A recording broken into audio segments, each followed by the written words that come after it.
How'd you get your start in journalism? Well, I got a job when I was 20 years old, the sophomore year at TCU, working for a very small radio station in the news department.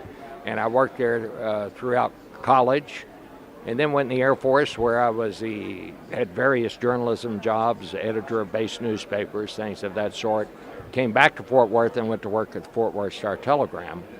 From there, in 1965, I went to Vietnam as a correspondent, came back, and the local TV station offered me a job, and I went to work there. That's how I got into television, and then from there I went to CBS. So the School of Communication at Texas Christian University is named after you. What were your biggest contributions to that section of the school? Well, I was a sports editor of the school newspaper. I guess that was my first contribution. But I had always had a relationship with the journalism school there, and each year I would organize a symposium where I would invite various national journalists to come down, and we'd talk about the news, and they were kind enough to name it after me.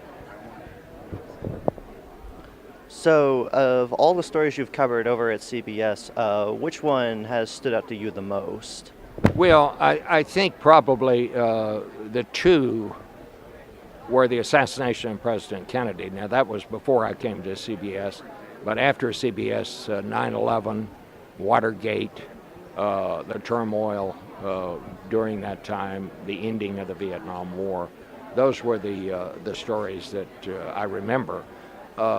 From an intellectual standpoint, moderating 3 presidential debates was probably the most interesting assignment I ever had. Which presidential debates were they?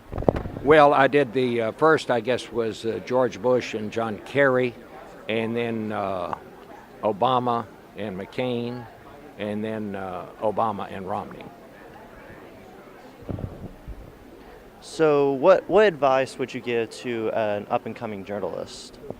I think get as much experience as you can. If while you're in school you're able to get a job of some sort working for some news agency, do that.